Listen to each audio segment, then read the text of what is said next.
તો ભાજપમાં ઉમેદવારની પસંદગી મુદ્દે એક મહત્વપૂર્ણ સમાચાર મળી રહ્યા છે। આજે મોડી સાંજે નામોની યાદી જાહેર થાય તેવી શક્યતાઓ લાગી રહી છે।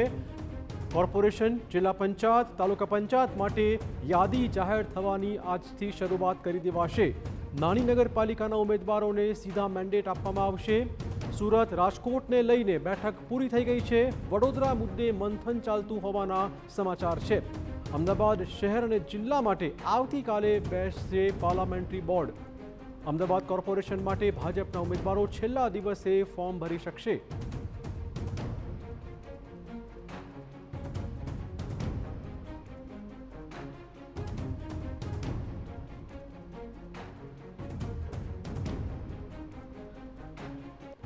તો આપને કહી દઈએ કે આજે સાંજથી ભાજપ પોતાના ઉમેદવારોના નામની જાહેરાત કરવાનું શરૂ કરશે। અત્યારે પાર્લામેન્ટરી બોર્ડની બેઠક, જેમાં રાજકોટ, સુરત પર ચર્ચાઓ પૂરી થઈ ગઈ હોવાના સમાચાર છે। વડોદરા પર હજી પણ મંથન ચાલી રહ્યું છે।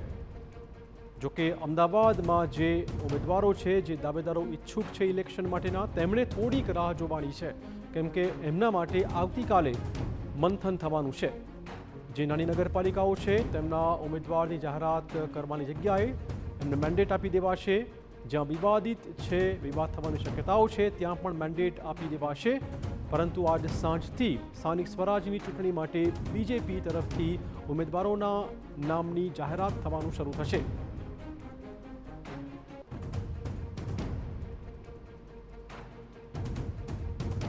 તો ચોક્કસ દાવેદારોમાં અસમંજસનો માહોલ છે। કોના નામો જાહેર થયા છે તે મુદ્દે તમામ જે ઈચ્છુક ઉમેદવારો છે તે અસમંજસમાં છે। આજે સાંજથી જ આ જે રાહ જોવાઈ રહી છે તેનો અંત આવી શકે છે। આજે સાંજથી જ ઉમેદવારના નામની જાહેરાત થાય તેવી શક્યતા। જોકે અમદાવાદના ઉમેદવારો માટે થોડીક રાહ જોવાની સ્થિતિ સર્જાઈ છે। આવતીકાલે એમના નામ પર પાર્લામેન્ટરી બોર્ડ મંથન કરશે।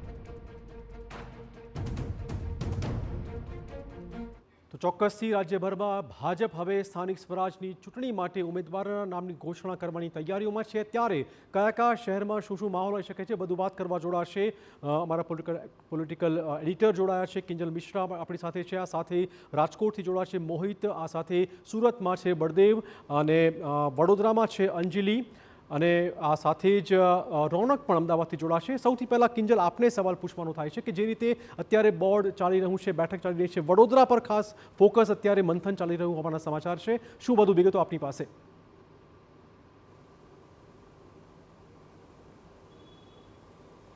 જી બિલકુલ, વડોદરાની જે ચર્ચા છે તે 9:30 થી 12 વાગ્યાની હતી, એટલે લગભગ ચર્ચા પૂર્ણ થવાને આરે છે ચિરાગ। પરંતુ ગુજરાતમાં જે કહી શકાય કે ભાજપ સાથે જોડાયેલા કાર્યકર્તા હોય કે ઉમેદવારો હોય કે દાવેદારો હોય, તેમની માટે મહત્વની રાત બની જવાની છે, કેમ કે મોડી રાત સુધી આ નામો છે તેની જાહેરાત થવાની છે। એક સેન્સ પ્રમાણે અંદાજે 6 વાગ્યા પછી, જે માહિતી મળી રહી છે તે પ્રમાણે 6 વાગ્યા પછી નામોની જાહેરાત છે તે થશે। પરંતુ તેમાં જ્યાં વિવાદો નથી, એટલે કે ધારો કે સુરત કોર્પોરેશનની વાત કરીએ કે વડોદરા કોર્પોરેશન કે રાજકોટ કોર્પોરેશનની વાત કરીએ, તો એવા વોર્ડની પહેલા નામની જાહેરાત કરવામાં આવશે કે જ્યાં પાર્ટીને એવું લાગી રહ્યું છે કે અહીંયા નામોની જાહેરાતથી કોઈ વિવાદ નહીં થાય, કેમ કે ચિરાગ, પરિસ્થિતિ એ પ્રકારની થઈ છે કે લોબિંગ ખૂબ જ ચાલી રહ્યું છે। તમામ નેતાઓ પોતાના કાર્યકર્તાઓને ટિકિટ અપાવવા માટે, પોતાના માનીતાઓને ટિકિટ અપાવવા માટેનો પ્રયાસ કરી રહ્યા છે। તો બીજી તરફ પહેલી વખતે પાર્લામેન્ટરીની અંદર તમામ જે ભાજપની થિંક ટેન્ક છે તે ત્યાં બેઠી છે। એ તમામ પૂર્વ પ્રદેશ પ્રમુખ હોય, વર્તમાન પ્રદેશ પ્રમુખ હોય, સીએમ હોય, ડેપ્યુટી સીએમ હોય, સંગઠન મહામંત્રી હોય, તો એક જે મંથન છે તે ચાલી રહ્યું છે, તે મંથનની વચ્ચે કેટલીક એવી જગ્યાઓ પણ છે કે જ્યાં અત્યારે જ નારાજગીના સૂર છે તે મળી રહ્યા છે। એક બેઠક માટે 50-50 લોકો દાવેદારી છે તે કરી રહ્યા છે। ત્યારે ભાજપનો હંમેશા જે આગ્રહ એક સૌથી પહેલું જે ધ્યાન રાખતી હોય છે કે કોર્પોરેશનમાં કોઈ મોટા વિવાદ ન થાય, તો કોર્પોરેશનના જે નામ છે તે મોડા જાહેર કરવામાં આવશે. જો અમદાવાદ કોર્પોરેશનની વાત કરવામાં આવે તો અમદાવાદ કોર્પોરેશનની અંદર આવતીકાલે હજુ બેઠક છે, એટલે છેલ્લી ઘડીએ અમદાવાદ કોર્પોરેશનના નામ છે તે જાહેર કરવામાં આવશે. વ્યવસ્થાના ભાગરૂપે તમામ જગ્યા પર ભાજપે જે લીગલ ટીમ છે, વોર્ડ વાઇઝ લીગલ ટીમ છે તે તૈયાર કરી દીધી છે કે તેના કારણે ક્યાંક કેમ કે ચોક્કસ આખો સરપ્રાઇઝ ફેક્ટર છે તે જોવા મળવાના છે. અનેક નવા ચહેરાઓ લગભગ 50% બિલકુલ કિંજલ, આ તમામ મુદ્દે વાત કરીશું, પરંતુ આપ જે કીધું કેમ લોબિંગ શરૂ થઈ ગયું છે. અમદાવાદથી મોટા સમાચાર, શહેર ભાજપના નામો મુદ્દે છેલ્લી ઘડીનું લોબિંગ ચાલતું હોવાના સમાચાર છે. અનેક નેતાઓ દ્વારા ટિકિટ મેળવવા માટે મરણિયા પ્રયત્નો થઈ રહ્યા છે. શહેર બીજેપીની યાદીમાં પોતાનું નામ આવી જાય તે માટે અત્યારે એડી ચોટીનું જોર લગાવાતું હોવાના સમાચાર. ભાજપની યાદી જાહેર થાય તે પહેલા જ હવે જે દાવેદારો છે અંતિમ પ્રયત્ન કરી રહ્યા છે. વધુ વાત કરવા જોડાશે અમારા સંવાદદાતા રોનક. લોબિંગની ચોક્કસ વાત કિંજલે પણ કરી છે. આપના પાસે શું વધુ વિગતો છે? કોણ કોણ લોબિંગ કરી રહ્યું છે અને શું લોબિંગમાં કેટલું જોર લગાવાઈ રહ્યું છે?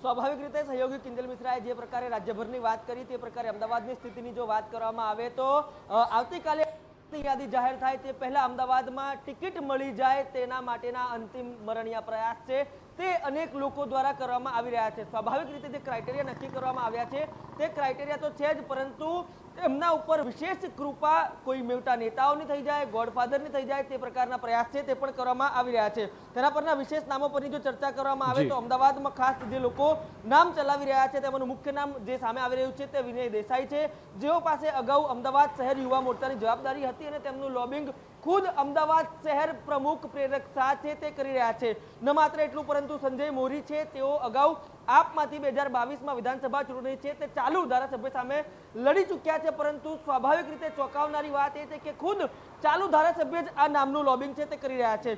ત્યારબાદ અંકિત રાઠોડ છે, એસસી બેઠક માટે મહાદેવ દેસાઈ છે, તેમનું લોબિંગ છે તે કરી રહ્યા છે. પરેશ લાખાણી જેઓ પણ અમદાવાદ શહેર સંગઠનમાં અગાઉ મહામંત્રીની જવાબદારી નિભાવી ચૂક્યા છે, નિકોલ બેઠક માટે પોતાની ટિકિટ મળે તે પ્રકારના પ્રયાસ હાલ ચાલી રહ્યા છે. દીક્ષિત પટેલ, પ્રવીણ પટેલ છે, આ બે નામ નિકોલમાંથી લોબિંગ છે તે કરી રહ્યા છે. મોના રાવલ વિવાદિત ચહેરો છે, અનેક વિવાદ સામે આવી ચૂક્યા છે, તેમનું નામ ક્યાંક ને ક્યાંક કપાય તે તમામ શક્યતાઓ બાદ અત્યારે જે છેલ્લી ઘડીનું લોબિંગ છે તે તેમના તરફથી કરવામાં આવી રહ્યું છે. આ દરમિયાન વાત કરવામાં આવે તો અજય દેસાઈ છે, તેમનું ગોતાથી, દિનેશ દેસાઈ ગોતાથી, ચેતન પટેલ સાબરમતી માટે લોબિંગ ચાલી રહ્યું છે. આ ઉપરાંત ભૂષણ ભટ્ટ છે, જે અમદાવાદ શહેર ભાજપનો એક જાણીતો ચહેરો છે, તેઓ પણ પોતાની ભત્રીજીને પોતાના પરિવારમાં ટિકિટ મળે તે પ્રકારનો પ્રયાસ છે તે કરી રહ્યા છે. પાલડી વોર્ડમાંથી ટિકિટ માંગી રહ્યા છે. આ ઉપરાંત વિપુલ સેવક અને જે કરણ ભટ્ટ છે તેઓ મણિનગરથી લોબિંગ કરી રહ્યા છે. પ્રદીપ દવે, પ્રકાશ ગુર્જર, પ્રતિભા દુબે, અનિરુદ્ધ ઝાલા, આ તમામ એવા નામો છે તે હાલ છેલ્લી ઘડીનું લોબિંગ છે તે કરી રહ્યા છે. મોટાભાગનાને એવી આશા છે કે અમારા નેતા અમારા નામની ભલામણ કરે અને ટિકિટ મળી જાય. આ તમામ બાબતો વચ્ચે આજની રાત છે તે ક્યાંક ને ક્યાંક આ તમામ લોકોને ઊંઘ નહીં આવે અને ક્યાંક યાદી જલ્દીથી જાહેર થાય અને તેમાં ક્યાંક ને ક્યાંક પોતાનું નામ સમાવેશ થાય તે પ્રકારની આશા છે, તેઓ સેવીને બેઠા છે. બિલકુલ, અમદાવાદમાં લોબિંગ ચાલી રહ્યું છે. બીજી બાજુ સુરતથી સમાચાર છે. કોર્પોરેશન ચૂંટણીમાં બીજેપીના જૂના જોગીઓના પત્તા કપાઈ શકે તેમ છે. સુરતમાં અંદાજે 19 જેટલા કોર્પોરેટરની ટિકિટ કપાઈ શકે છે. 60 વર્ષથી વધુ ઉંમરના કારણે 13 નગરસેવકોને પડતા મૂકવાની ફરજ પડશે. 3 ટર્મ પૂરી કરનારા ભાજપના 6 નગરસેવકોની ટિકિટ પણ કપાઈ શકે છે. જે નામો પણ સામે આવ્યા છે, વધુ વાત કરવા જોડાશે અમારા સંવાદદાતા બળદેવ. જે લોકોના નામો લગભગ કપાવવાના નક્કી થઈ ગયા છે એની કોઈ ચોક્કસ વિગતો?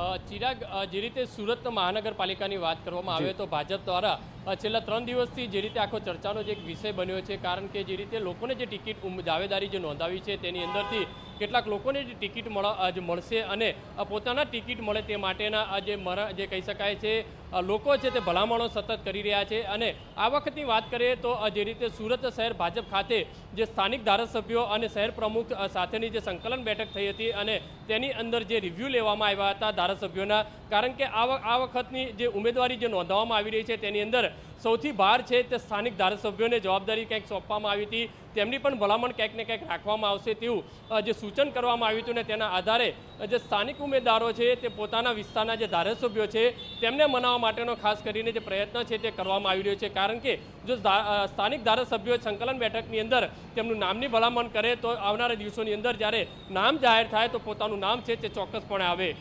સુરતની ચિરાગ વાત કરીએ તો ચોક્કસપણે સુરત શહેર ભાજપ દ્વારા જે 4 મુદ્દા મહત્વના જે ધ્યાનમાં રાખવામાં આવ્યા છે તે સૌથી પ્રથમ જે છે જે 60 વર્ષની જે ઉંમર થયા છે તે લોકોની જે રિપીટ નહીં થાય અને 3 ટર્મ જેમની પૂરી થઈ છે એટલે કે 20 જેટલા જે ઉમેદવારો છે તેમની ચોક્કસ ટિકિટ જે છે તે કપાશે.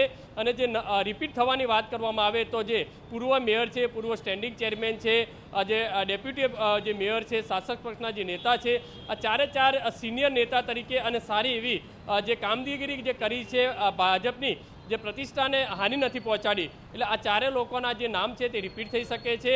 અને જે ટિકિટ જે કપાવવાની વાત છે જે વિવાદિત રહ્યા છે 5 વર્ષની અંદર અલગ અલગ જે કોર્પોરેટરની વાત કરવામાં આવે જેવા કે અમિત રાજપૂત જે CR પાટીલના નજીક કહેવામાં આવે છે તે અનેક મુદ્દાઓને લઈને વિવાદમાં આવ્યા હતા, પણ તેમની ટિકિટ છે ક્યાંક ને ક્યાંક સચવાઈ જશે, કારણ કે CR પાટીલની જે નજીકના હોવાની વાત કરવામાં આવી રહી છે તેમની ટિકિટ છે તે શ્યોર ગણવામાં આવી રહી છે.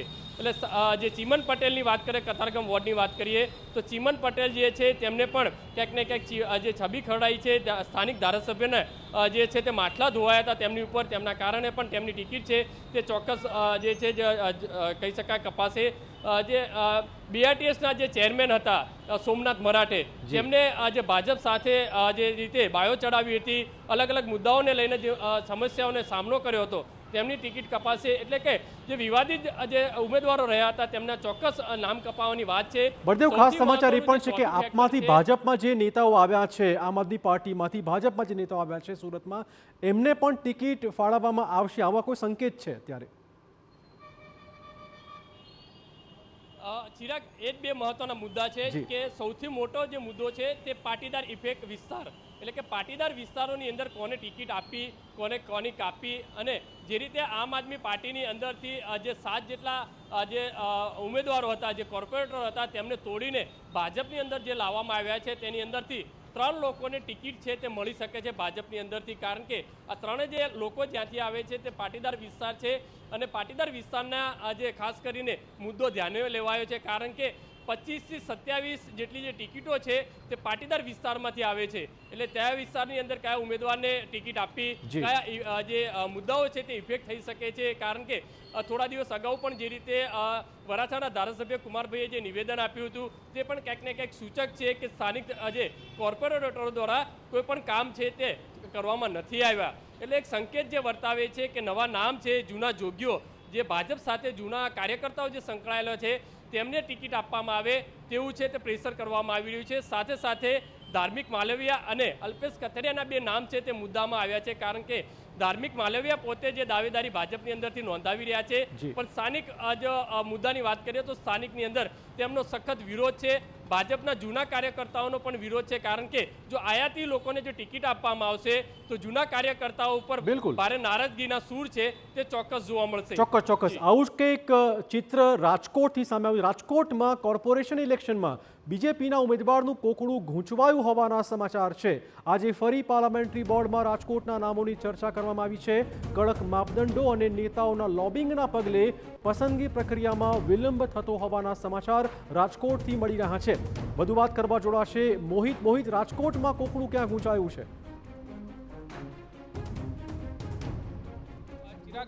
અંતિમ ઘડીનું લોબિંગ છે તે ચાલી રહ્યું છે, કારણ કે ભારતીય જનતા પાર્ટી દ્વારા જે પ્રકારના ટિકિટને લઈને માપદંડો છે તે નક્કી કરવામાં આવ્યા છે, તેને કારણે અનેક સિનિયર નેતાઓના પત્તા છે તે કપાઈ શકે છે.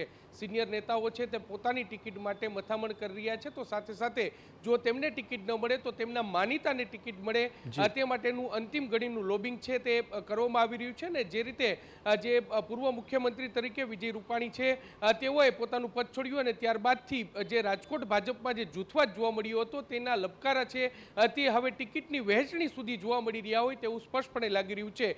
કેટલાક મોટા ગજાના નેતાઓ છે તે પોતાના માનીતાઓને ટિકિટ મળે તે માટેનું લોબિંગ છે તે કરી રહ્યા છે ને તેમાં જે નામો સામે આવ્યા છે તેમાં રાજકોટના સાંસદ પરસોત્તમ રૂપાલા છે, તેમના પીએ મનીષ ભટ્ટ છે, તેમને ટિકિટ માગી છે એટલે તેના માટેનું લોબિંગ છે તે કરવામાં આવી રહ્યું છે. વોર્ડ નંબર 11માં એક પુરુષ પ્રતિનિધિત્વ તરીકે લેવા પટેલ સમાજમાંથી કોઈ ચહેરો આવશે તેવી પ્રબળ શક્યતાઓ છે. તેની વચ્ચે પરસોત્તમ રૂપાલા છે તે કડવા પાટીદાર ચહેરાને મેદાનમાં ઉતારવામાં આવે તે પ્રકારનું લોબિંગ છે તે કરવામાં આવી રહ્યું છે. આ ઉપરાંત ભાજપના ખૂબ જ સિનિયર આગેવાન કશ્યપ શુક્લ કે જેઓ અમદાવાદ ગ્રામ્યના પણ પ્રભારી છે, તેમના જે ભાઈ નેહલ શુક્લ છે તેમનું જો નવા ક્રાઇટેરિયા પ્રમાણે ટિકિટની વહેંચણી થાય તો તેમનું નામ કપાઈ શકે છે. ત્યારે નેહલ શુક્લને ટિકિટ મળે તે માટેનું અંતિમ ઘડીનું લોબિંગ છે તે કરવામાં આવી રહ્યું છે. રાજકોટ પૂર્વના ધારાસભ્ય ઉદય કાનગડ છે તેઓ વોર્ડ નંબર 3માં હેમુ ભરવાડ છે કે જે સ્થાનિક સ્તરે તેમનો વિરોધ થઈ રહ્યો છે પરંતુ તેમને ટિકિટ મળે તે માટે તેઓ મક્કમ છે અને તે માટેનું લોબિંગ છે તે કરી રહ્યા છે. આ ઉપરાંત તેમના પરિવારમાંથી આવતા નિલેશ જલુ જો પારિવારિક રીતે જો તેમનું નામ સામે આવે તો તેમનું પત્તું કપાઈ શકે છે પરંતુ તેમને ટિકિટ મળે તે માટે તેઓ લોબિંગ છે તે કરી રહ્યા છે. આ ઉપરાંત વોર્ડ નંબર 4 અને વોર્ડ નંબર 5 કે તેમના મત વિસ્તારમાં આવતો આ વોર્ડ છે અને તેમાં પણ તેમના માનીતાઓને ટિકિટ મળે તે માટે અંતિમ ઘડીનું લોબિંગ છે તે કરી રહ્યા છે. જે રાજકોટના પૂર્વ શહેર પ્રમુખ કમલેશ મીરાણી છે તેમનો જે વોર્ડ છે તેઓ વિસ્તારમાં કોર્પોરેટર હતા, હવે તેઓ નવા ક્રાઇટેરિયા પ્રમાણે ફિટ નથી બેસી શકતા ત્યારે તેમની બદલે વિક્રમ પૂજારાને ટિકિટ મળે તે માટે તેઓ લોબિંગ છે તે કરી રહ્યા છે અને અંતિમ ઘડીનું મોટા નેતાઓ સુધી વિક્રમ પૂજારાને તેઓ પ્રમોટ કરી રહ્યા છે પરંતુ સ્થાનિક સ્તરે વિક્રમ પૂજારાનો વિરોધ છે તે થઈ રહ્યો છે. ત્યારે આ ઉપરાંત જે પ્રદીપ ડવ કે જે રાજકોટના પૂર્વ મેયર છે તેમને પણ કમલેશ મીરાણીનું પીઠબળ છે અને તેઓ પણ તેનું લોબિંગ છે તે કરી રહ્યા છે. પૂર્વ શાસક પક્ષના નેતા વિનુભાઈ ગવા છે, આમ તો તેમની ટિકિટ છે તે કપાઈ શકે છે પરંતુ તેઓ તેના બદલે તેમના પુત્ર પિયુષ ધવાને ટિકિટ મળે તે માટે લોબિંગ કરી રહ્યા છે. જો નવા ક્રાઇટેરિયામાં લાગુ કરવામાં આવે તો તેમના પુત્રને પણ ટિકિટ ન મળે પરંતુ તેઓ અંતિમ ઘડીનું લોબિંગ છે તે કરી રહ્યા છે. વજુભાઈ વાળા ભાજપના ખૂબ જ સિનિયર આગેવાન છે, તેઓ પોતાના પીએ તેજસ ભટ્ટી માટે લોબિંગ કરતા હોય તેવું સ્પષ્ટપણે લાગી રહ્યું છે. જે પૂર્વ ધારાસભ્ય રમેશ રૂપાપરા કે જે રાજકોટ ભાજપના ચાણક્ય માનવામાં આવે છે તેઓ જે પૂર્વ સ્ટેન્ડિંગ ચેરમેન જયમીન ઠાકર, આ ઉપરાંત જે એડવોકેટ પરેશ ઠાકર અને જે કેતન પટેલ, આ 3 નામોને લઈને પોતાનું અંતિમ ઘડીનું લોબિંગ છે તે કરી રહ્યા છે. રાજકોટ પશ્ચિમના ધારાસભ્ય ડોક્ટર દર્શિતા શાહ છે, વોર્ડ નંબર 2માં તેઓ કોર્પોરેટર પણ હતા અને રાજકોટ પશ્ચિમના ધારાસભ્ય છે. આ વિસ્તારમાં જે નવા જે અનામતનું જે રોટેશન આવ્યું તેના કારણે 2 ઉમેદવાર છે તે આયાતી ઉમેદવારને લાવવા પડે તે પ્રકારની સ્થિતિ છે અને તેમાં અગ્રણી જે બિલ્ડર કહી શકાય, ઉદ્યોગપતિ કહી શકાય તેવા ઘનશ્યામ હેરભા છે તેમને લઈને પોતાનું લોબિંગ છે તે કરી રહ્યા છે પરંતુ સ્થાનિક સ્તરે ક્યાંક તેનો વિરોધ છે તે થઈ રહ્યો છે. ઓવરઓલ જો રાજકોટની સ્થિતિની વાત કરવામાં આવે તો પૂર્વ ધારાસભ્ય ગોવિંદભાઈ પટેલ છે તેઓ પણ પોતાના પુત્રને ટિકિટ મળે તે માટે પ્રયત્નશીલ છે અને મુખ્યમંત્રી અને પ્રદેશ અધ્યક્ષ સુધી તેમને રજૂઆતો છે કરી છે. ટૂંકમાં અમદાવાદ હોય, રાજકોટ હોય કે સુરત હોય, અત્યારે સેન્સની પ્રક્રિયા પછી કેબિનેટની બેઠક અને દરમિયાનમાં લોબિંગ ચાલુ છે. વાત કરીશું વડોદરાની, જ્યાં પણ ભાજપના જૂના જોગીઓના પટ્ટા કટ થઈ શકે તેમ છે. બીજેપીના 13 નગરસેવકોની ટિકિટ કાપી નંખાય તેવી પૂરેપૂરી શક્યતાઓ છે. અલગ અલગ ક્રાઇટેરિયાના આધારે આ નક્કી કરવામાં આવી રહ્યું છે અને આ જ મુદ્દે વધુ વાત કરવા જોડાશે અમારા સંવાદદાતા અંજલિ. લોબિંગ ત્યાં પણ ચાલતું હશે જેમ અલગ અલગ સિટીઝમાં થઈ રહ્યું છે. શું સમાચાર આપની પાસે?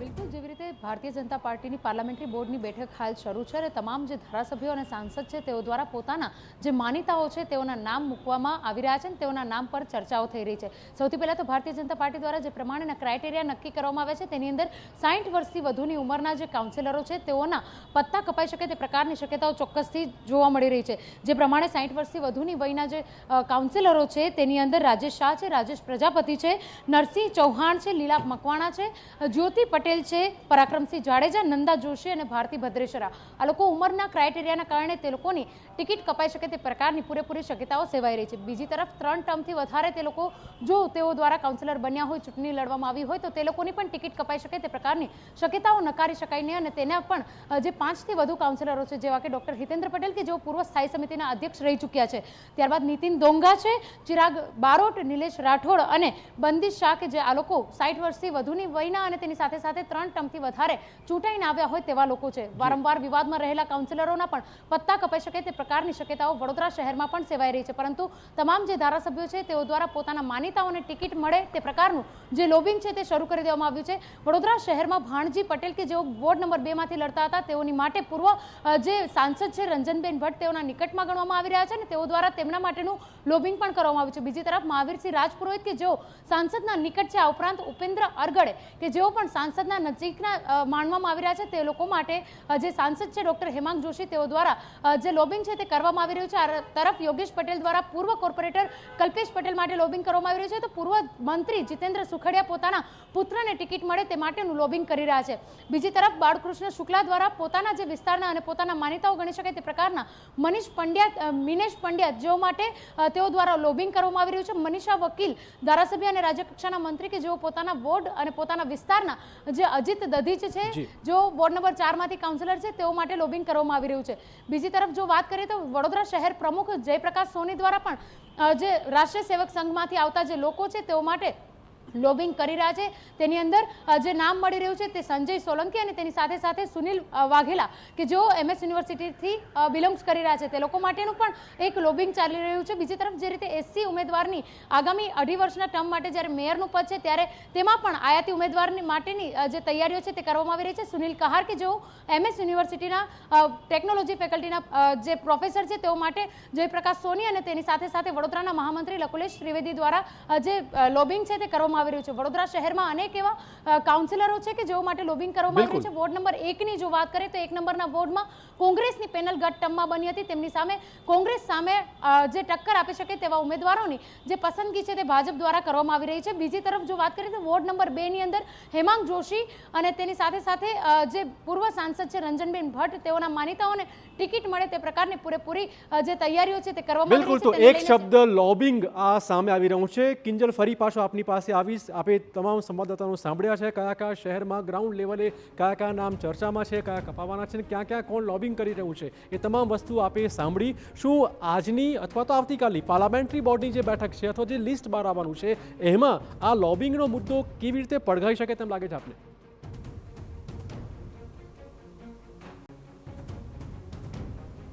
આ એક એવો મુદ્દો છે ચિરાગ કે બધાને ખબર છે પણ કોઈ પણ આ વાતે ચર્ચા નહીં કરે કેમ કે આ જે લોબિંગ છે અથવા આ જે ભલામણ શબ્દ છે એ શબ્દ તમામ કરી રહ્યા છે, કાર્યકર્તાથી માંડી અને જે સિનિયર નેતાઓ છે.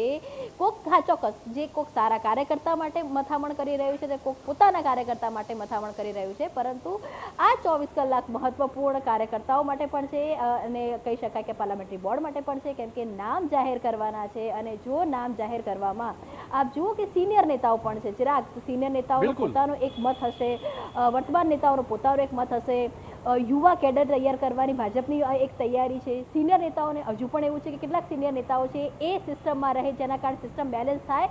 ક્યાંક ભડકા, ક્યાંક ખુશી, ક્યાંક માહોલનો જે આખા વાતાવરણ છે એ આજે મોડી સાંજથી જોવા ચોક્કસ મળશે. મંથન પૂર્ણ થશે ત્યારબાદ તેમાંથી કેટલું અમૃત નીકળે છે, કેટલા કાર્યકર્તાઓ માટે, કેટલા કાર્યકર્તાઓ માટે વિષ સાબિત થાય છે એ આજે સાંજે ખબર પડશે. ધન્યવાદ. તો ચોક્કસ કહી શકાય કે અત્યારે ભાજપમાં યાદી બનવાની શરૂઆત થઈ ગઈ છે. સાંજ સુધીમાં યાદી જાહેર કરવાની શરૂઆત કરાશે. કિંજલ આપનો, મોહિત આપનો, બળદેવ આપનો, અંજલિ આપનો અને રોનક આપ તમામનો ખૂબ આભાર. ટૂંકમાં આજે સાંજે હવે ભાજપ ઉમેદવારોની યાદી બહાર પાડવાની શરૂઆત કરશે, પરંતુ તે પહેલાં લોબિંગ, મજબૂત લોબિંગ હાલમાં થઈ રહ્યું છે.